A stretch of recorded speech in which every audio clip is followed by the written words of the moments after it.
Hey folks, welcome back to another episode of the Brand Builder Show. And if you want to rank your products on Amazon with Amazon PPC, then this is the episode for you, because we're going to be talking exactly how you can do that with some advanced strategies you may not have heard anywhere else. So I'm excited for this episode, and I know you are going to get a lot of value out of it. To talk about these tactics and strategies, we have brought Sammy on to the show today. Sammy, thanks for joining us.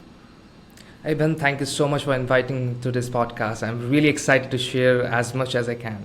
No, I'm excited too. I've been checking out some of your content, and you are very knowledgeable on the topic of Amazon advertising and growing brands on Amazon. So yeah, super excited to dive into the different things we're going to talk about today. Before we do that, let our listeners know a little bit about yourself, a bit of your background, how you got to where you are today. Yeah, so it's a funny story for me. So my name is Sammy Akthar. I'm the founder of Regrow Media, but it all started in the year 2017 when I was pursuing an engineering degree. As in the second year, it is a 4-year degree. I was pursuing engineering. I was in the second year. I had a tragic incident. My father passed away, so every responsibility of my family was on my head. So I had to choose what should I do, whether I should continue my education or I should start a business. And during that time, Amazon FBA was kind of hot topic, because 2017, 16, those are the kind of time where Amazon FBA, affiliate marketing, drop shipping are kind of coming up. So I started into Amazon FBA almost one and a half years. I've scaled my brand to doing almost $600,000. And then I exited that brand. Right now my partner handles that brand. Then after exiting, I started my agency called Regrow Media. So here we are managing almost 70 plus brands right now, combined 150 million USD, with 35 plus team members working completely virtually. And there we are. Amazing. Well, I'm sorry to hear about the tragic sort of circumstances, but it sounds like you have done what true entrepreneurs do, and that's responds to challenges with a great response and built something out of it. So, congrats to you for doing that. And, an amazing journey. You talked about sort of growing your own brand there and exiting. What made you kind of go down the route of then the agency side? Did you not fancy kind of carrying on with the brand side of it? Did you not enjoy it? What were the kind of the feelings there? Yeah, so the products I was selling in that brand, you would be familiar with it. It was made in India, called Cotton Swing. Okay. So that was a good product, but no story was behind it. I wasn't so much familiar with building the story, building the brand properly, targeting one specific audience, because it was going very broad, targeting every specific audience.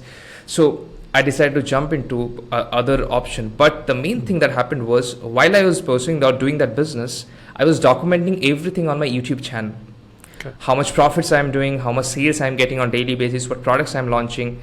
So everything, that YouTube channel got some traction, and people asked me, you are doing it good for yourself. Why not you help manage our brands? Mm-hmm. So from that, I got the idea to start the agency. And when we started, there wasn't so much agency out there that was doing only Amazon thing. So we went and started this. And funny enough, I recently launched one brand by the name Ugly Coffee. It is a coffee brand. We have 2 coffees in it. One is made for male, one is made for female. The male coffee has specific vitamins and minerals which a male body lacks in that time period. The age group that we are targeting is 24 to 35, mainly people who are into gym. So that is how we are doing it, and there's a good story to it. We are targeting audience, and we are building good team out of it, like entire people who are completely physically challenged. They handle our online operations, and who are mentally challenged, they handle our offline operations. So that is what we are doing it, and we are going on a fundraising route instead of a normal investing our own money. Awesome, man. Exciting times. When are you hoping to get that launched?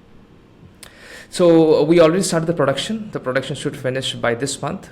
The production was really hassle, because we have to test out so many samples, especially because coffee is a thing which tastes, where the taste matters a lot, right? Taste and the smell. And when you add vitamins and minerals to it, it is kind of medicine that you are adding. So it can impact the taste and smell. So we have to take care of all those things. We have tested like 8-10 samples and then got the final one. Yeah. And you're going to launch it on Amazon or D2C? Yeah. we are launching in Amazon, plus we have a website, but we are targeting only Amazon first because we'll get good traction first from Amazon, obviously, because the high conversion rate. Yeah, definitely. Good stuff. Well, I love my coffee, so hopefully it makes its way to the UK at some point and I can test it out. Definitely. Sounds good, man. Good. Okay. Well, you obviously, as you said, you've got a lot of clients. Amazon advertising particularly is a big sort of aspect that you use with those businesses to really move the needle. So it would be great to talk about some aspects that you are on the ground integrating into those businesses right now. Before we get into that, I just wonder if you could speak to, how much the industry has changed and what really has changed over, say, the last year. We might have had episodes a year ago where we talked about Amazon PPC and how it works and what are the best strategies, but that maybe is changing now, or maybe not. What do you think? How do you feel about that? Yeah, I think it has changed a lot, especially because Amazon rolling out new features, new things in their advertising dashboard every day, right? So what is happening was previously we can put on any product which has good search volume and it would sell like crazy, right? When we started, that used to happen, but now a product needs to be properly researched, the competition needs to be properly analyzed. You have to look at each keyword level, how the competition is, and whether you can compete with the search volume and the competition and the branded products out there or not. And if you can compete, what kind of ACoS you are expecting. So what we have seen, obviously, the cost per click, it kept on increasing, right? It never came down. It kept on increasing. And what we are also seeing is the ACoS is also increasing. So right now, previously brand used to focus on like direct response marketing, right? But right now they have to focus more, because now if a product is selling, let's take example of supplement brand, okay? Supplement product. Let's see you are selling a vitamin C capsules or something like that. It costs, let's say, $19, or it is selling for $19. So what we have seen is it may cost a seller more than $19 to sell that product that is selling for $19, right? So now you may ask, where is the profit? So obviously now what we are looking at is how you can get more lifetime value out of one customer, because you are spending a lot in acquiring that customer. You have to have proper upsells in your listing. You have to have a proper brand story. You have to have proper comparison charts. You have to have proper related products that you can show, maybe in the virtual bundles, maybe it can come in the your frequently bought together section. So all this comes in play to increase your lifetime value per customer, so that you can calculate, instead of a one-time ACoS, you can calculate a lifetime ACoS, which is more important. Yeah. So that is what we are seeing. Brands are going apart from normal traditional direct response marketing to making out what is their customer acquisition cost and what or how many years a customer is sticking with them, and how much they can get out of each order. So that is what we have seen is change a lot right now. Yeah. I recorded another episode recently where we talked about this very thing, that e-commerce has evolved to the point where you used to be able to sell a product profitably on the first sale, and if that's all you ever did, then that was fine. Whereas now, to grow a real profitable, scalable e-commerce brand, you have to be able to acquire customers at break even and bring the profit on future sales, complementary products, subscriptions, that kind of thing. So, it definitely is changing, and I think you have to be a smarter marketer. You have to learn things about digital marketing, rather than, as you said, you used to be able to just throw a product up on Amazon, do a half decent job of the listing, and you would get sales. That's obviously maybe a downside, that there's more work now, but the upside obviously is it's a much more mature platform. There's lots more investment, lots more people looking to buy these kind of brands. So if people are willing to put in the work, there's still lots of opportunity out there, right? Definitely, 100% agree with you on this. You mentioned about ACoS and the aim of what you were trying to achieve with that. I know my goals have definitely changed over the years. What do you look at now in terms of KPIs for your Amazon advertising, and look at something to deem it as successful or unsuccessful, like a PPC campaign, for example? What we have seen is, I think there should be stages of a product, right? Product we divide in stages. The first stage, obviously, you're building the listing so that customer can trust on it. The second stage is ranking. The third stage is, obviously, when it comes to ranking, obviously, or the building the listing, is obviously putting on more reviews. The third thing comes the profit. So profit comes the last, and you have to make sure that all the steps are in proper order in order to get to the profits. So first, the main metrics that we look into, because you need to send traffic to your listing, right? Otherwise, how you are going to get sales? Because Amazon have banned everything that used to work, right? All the black hat techniques right now, it doesn't work. So when you talk about this, funny thing is, I call CTR, click through rate, as a doctor of ads. Okay, and there are only two metrics that we look at in the initial phase, that is CTR and CVR, conversion rate. So if, let's assume, the CTR is not performing good, we started our listing, the listing is live, we got, let's assume, 10-15 reviews through Vine program, and trust me, Vine program, it is very strict and very honest. The reviews can be good, can be bad. So it completely depends on your product, right? So let's assume we got 15 reviews, we started our ads. We obviously start our ads from the beginning, but after you get reviews, the real conversion you start seeing, right? So we start the ads, we see how the CTR is coming out, how the conversion is coming out. We generally have a rule of thumb, like if the CTR is less than 0.4%, that means something is not good, especially after getting few reviews. When we don't have reviews, the CTR can be very low, right? So if the CTR is low, then we have few aspects that we need to look at. Only 4 to 5 points are there. First, if we talk about ourselves or our product, first is the main image. Is your main image compelling enough that within 2 seconds a customer can tell what you have to offer, right? The next thing is, what is your price, how many reviews and rating you have, then the shipping time or the delivery date, how quicker customer can get your product. Now this is very important, because now Amazon is preferring is geo ranking a lot, which we are going to talk about later on as well. So delivery time, price, reviews and rating, main image. Obviously title can have some inputs into it. If you're having some unique selling proposition that you can put in the title, the first few characters, that can impact a lot. These are only few things that impacts your initial CTR, right? Because now people are clicking in your ad and then they are going into your PDP, product detail page. There are a few other things also which influences your CTR. That comes on your competitor sites. If your competitor is changing their main image, if your competitor is changing their price, all this thing also impacts. Few other things that also may impact is your relevancy, which is the most important part. Your relevancy, or the keywords that you're targeting, is it relevant to your product or not? So for identifying the relevancy, obviously you did the research, you find the keywords, that we all know the process, how it works, right? So initial 20-30 keywords, we start with the exact and phrase match in order to make sure that our listing gets the most relevant traffic in the first 1 week. Then we start with automatic and broad in order to make sure that the algorithm knows what our product is made for. So that is about CTR. Then people are into our listing. We got the traffic into visitors. Now we have to make sure our PDP is designed in a way that the visitor is converted into sale. So now it is all there, right? The rest images, product videos, brand story, A+ content. Now sellers get the opportunity to get premium A+ content. Obviously you have to have at least 15 or 16, I guess, A+ content plus brand story into it. Then only you will get eligible, because I remember Amazon used to charge like $100,000 for brands to get this premium A+ content, and now it is free. I'm not sure how long they are keeping it free, but right now sellers can take advantage of it. So all this comes into play in your increasing your conversion rate. Also, one thing that sellers are not giving attention to it is the Q&A section, because what we have seen is Q&A section plays a very important role in adding more keywords to your listings SEO, same as what review does as well. So these are few things that can improve your CVR, and if your CVR is not performing good, let's assume your CVR is 6%, that is not good.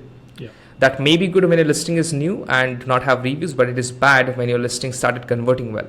I mean, started getting some sales. So you need to optimize all these aspects when you're seeing a low conversion of less than 8%, 10%. Yeah. On the Q&A, we have noticed that there are some conversion rate benefits from that as well, because people will ask questions in the reviews or make comments in the reviews. And what we have tried to do with new listings is, get someone somehow to ask the questions that we know most customers are asking, and then we can answer them from the brand perspective. So, from day one, there's 5 or 6 kind of frequently asked questions that are there, asked and answered. Are you doing anything different to that, or are you doing strategies like that at all? What we are doing it is, there's a website called answerthepublic.com. So let's assume you're selling vitamin C serum. So we go in answerthepublic.com, we put the keyword vitamin C serum. just in order to find out what are the top questions that are searched right now, not in Amazon but in the whole web, like internet, right?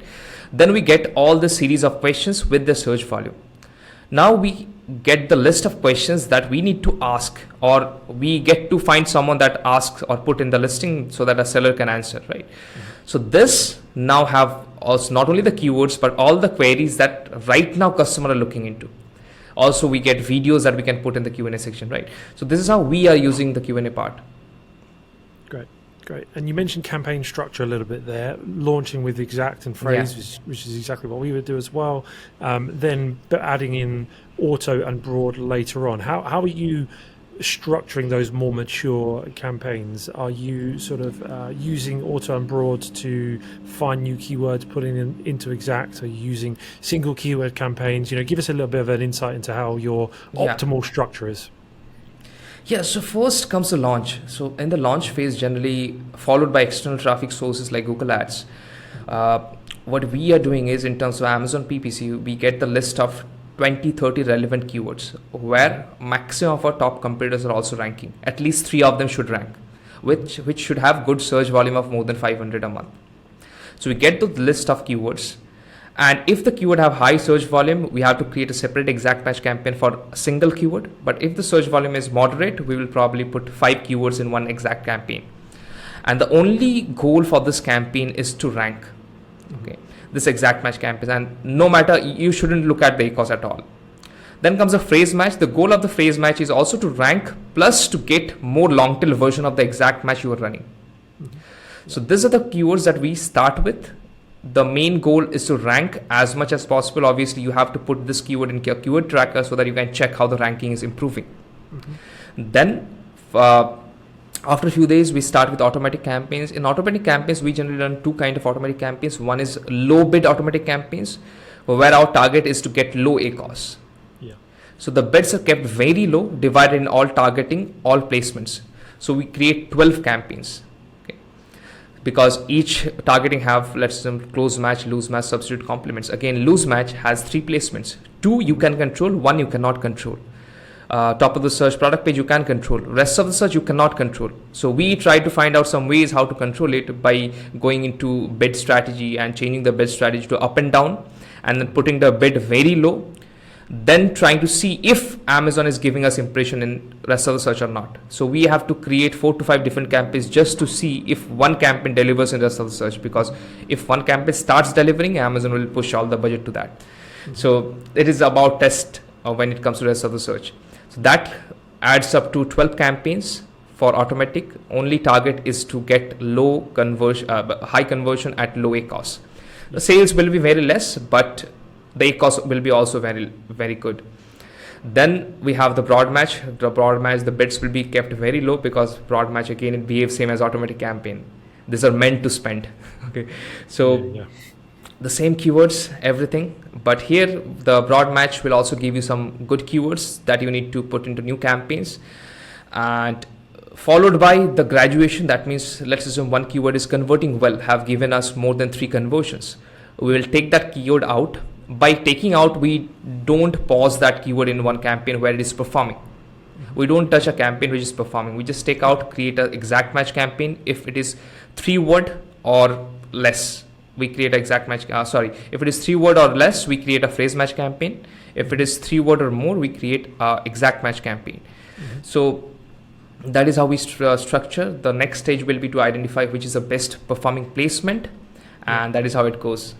Yeah. And you haven't noticed any performance downsides from not isolating the keywords when you promote them? So what we have seen is, I'll give you some experience on automatic campaigns. Generally what we do is we negate a lot of search terms from automatic campaigns, right? And you will notice one thing. Generally automatic campaigns starts degrading in their performance eventually. And that only happens because of so much negation that we do. So we try to not touch a campaign which is performing. We tried with touching, but it didn't give good result for us. So we decided, okay, rather we should keep it as it is. Sure. Okay. Yeah, that's interesting. Very interesting. You talked about the lots of campaigns and the structure you're creating there. Are you using any tools to do this, or is this all manual with spreadsheets? How do you manage it? No, we use a couple of tools that we're using right now. One is called Hector. One is called Amazon have provided us with one tool called Drona, which is their in-house tool that helps with all this budget allocation automation. A couple of tools we're using depending on client as well. So it is all automated right now as of Good. Okay, cool. Interesting. You mentioned about location, the shipping times, geolocation. That's something that you're seeing a lot of success with. Give us a bit of an idea of what that is initially and how it can impact ranking. Yeah, I would first like to give the audience an overview of what this geo ranking looks like. Yeah. You notice, let's assume in Amazon, you're searching for a product, water bottle.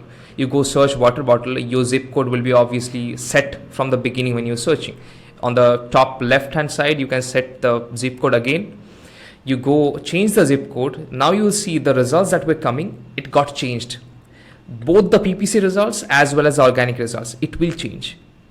This is happening because Amazon wants their customer to get their products the faster and way possible. Okay. And obviously seller's performance and the product's performance also depends here. So we are trying to take advantage of this particular thing by identifying what are the zip codes where we have less competition that we can enter. Let's assume we have competitor A and competitor B. Okay. And competitor A and B has very high reviews in the most famous zip code. Let's assume it is Arizona. Okay. So we can't beat them anyhow. Let's assume there is another zip code where we found that there are competitor C and D as well. And they have very less reviews. And they're only getting shown because we have changed the zip code. And the zip code that we have used that have also high population density. Now we identify, okay, these are the top 10-20 zip codes that we need to target. And we first go and identify that, okay, these are our top 20 competitors. We use a VA virtual assistant to figure out what are the position rank of each competitors in which zip codes, so that we find what are the weak zip codes that we can target. After identifying the weak zip codes, now it is a part of ranking.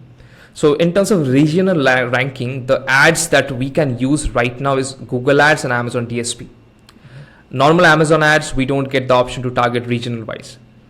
So in that, if you push your ads, Google ads and DSP for your product and one zip code where you want to get ranked first, it starts converting.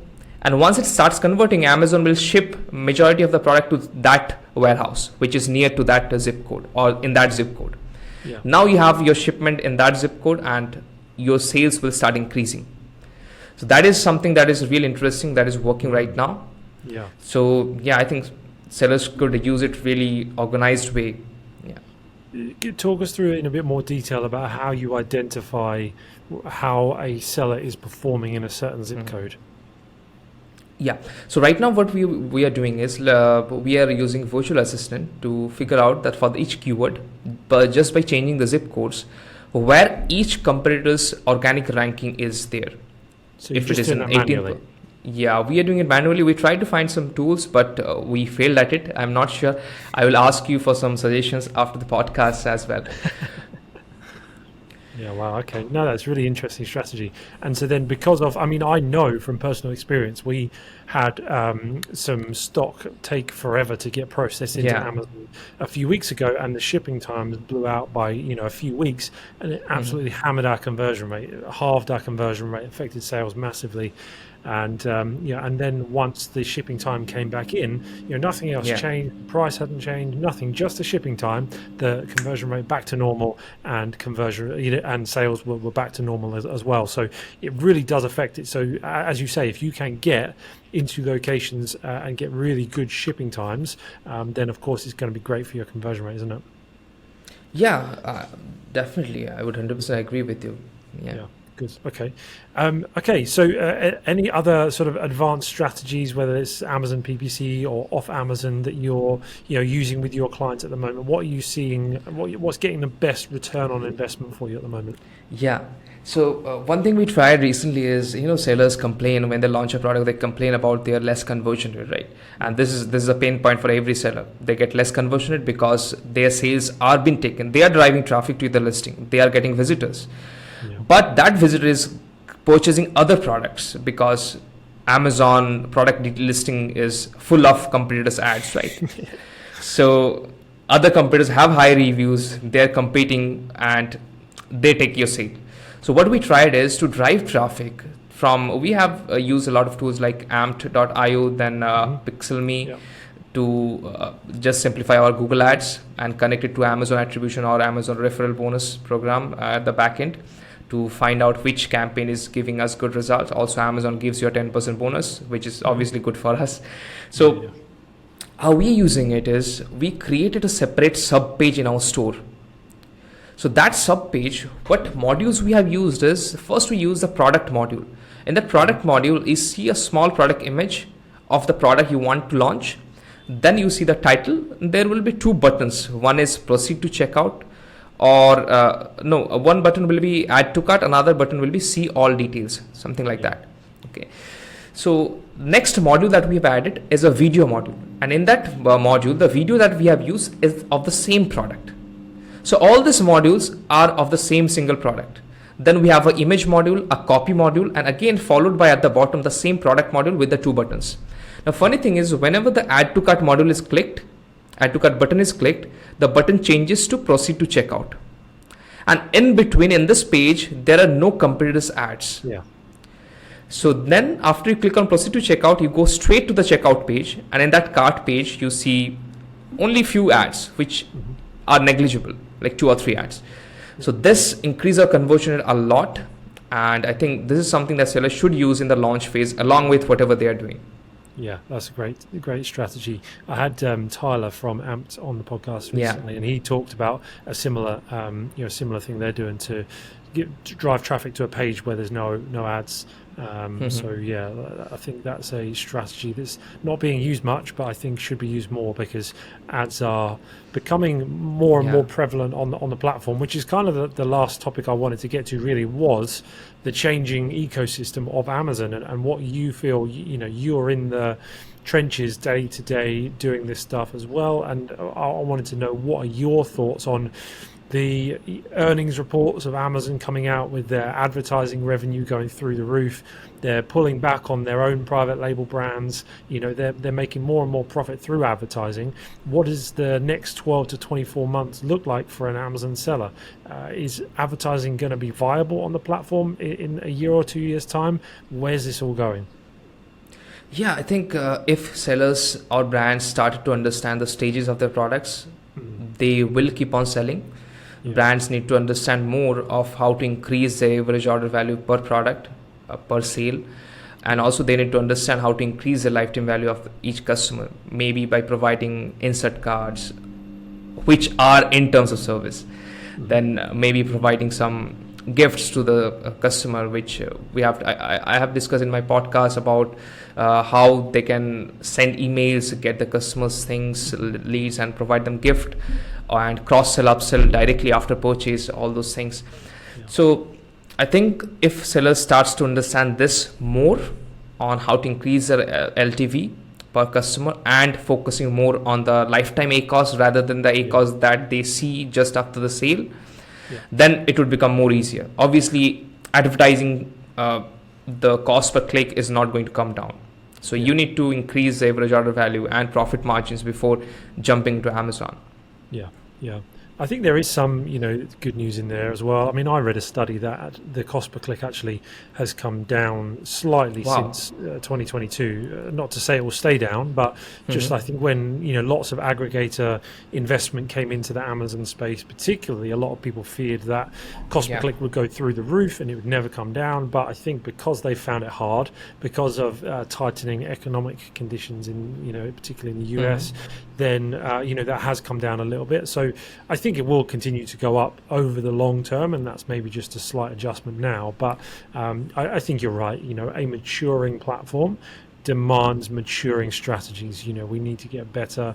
We need to deploy better strategies and become better business people. And I always say that to people that sort of bemoan, I wish I'd started in 2015. And I'm like, yeah, well, I wish I bought Bitcoin in 2009, right? We could all say that about different things, but it actually forces you to become a better entrepreneur.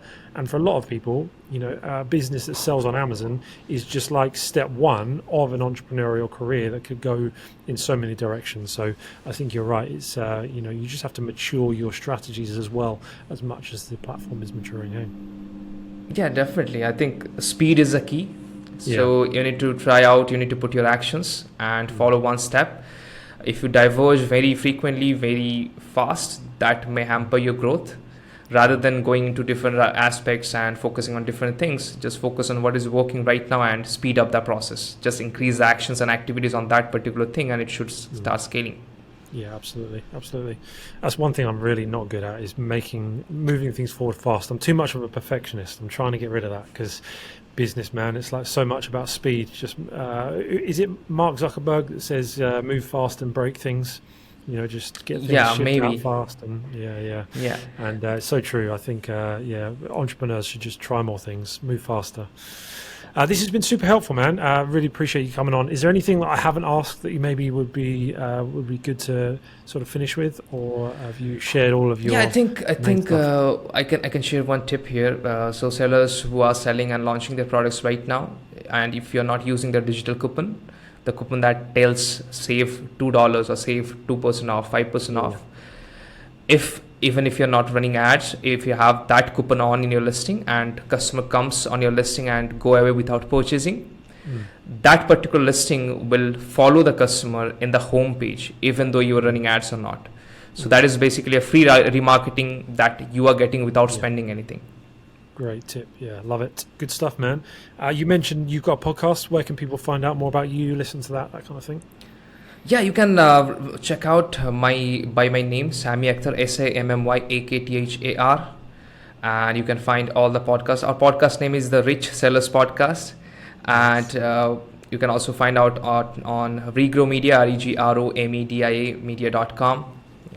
Perfect. Awesome, man. Well, we'll leave the links in the description and the show notes as well, so people can get connected with you there. I appreciate you taking the time out. You've shared some great wisdom, and look forward to maybe doing another episode in the future as things continue to evolve. Yeah, thank you. It was awesome. Good stuff. Well, there you go, folks. Another great episode about Amazon advertising, strategies to grow your business. If you did like the episode, please do give it a like, share the episode, subscribe, all that good stuff. And we'll see you in the next episode, same time next week. Take care.